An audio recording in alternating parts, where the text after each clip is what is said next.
How to install Zoom for Mac. Zoom is an excellent app for online meetings, conferences, and webinars. For you to install Zoom on Mac computer or MacBook, you will need to open your preferred browser. Open the browser by clicking the icon. On the search bar, write zoom.us. If you are the first time on Zoom site, it might ask you to tap Agree and Proceed. Here, on the Zoom site, go to the bottom of the page. On this part of the page, you will see a link called Download. Click on it. Tap on Download from section Zoom Client for Meetings. The installer will be downloaded on your Mac. After the download is complete, you will see the file on Downloads from the bottom bar. Click it. Now click on the file called Zoom.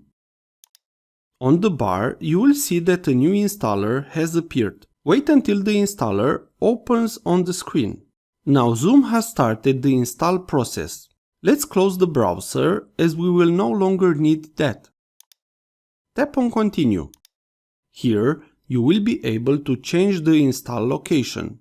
For me, not to break anything, I will leave it in the default location. Click Install. Now the installer might ask you your password or fingerprint ID. Let me use the password. Click Install. Now Zoom is installing on your Mac. Click Close after the install is complete. Also, you can move to the bin the installer. After Zoom installs, it will open. If this doesn't happen for you, find the icon on the launchpad and click it. You have installed Zoom on the MacBook. The next step is to join a meeting or sign up for a new account or sign in into your old account on your Mac. I will show you how to do this in a future video. You can check the description of the video for this. If this was useful, please like, share and subscribe. Also, if you have any questions, please ask them in the comments area below.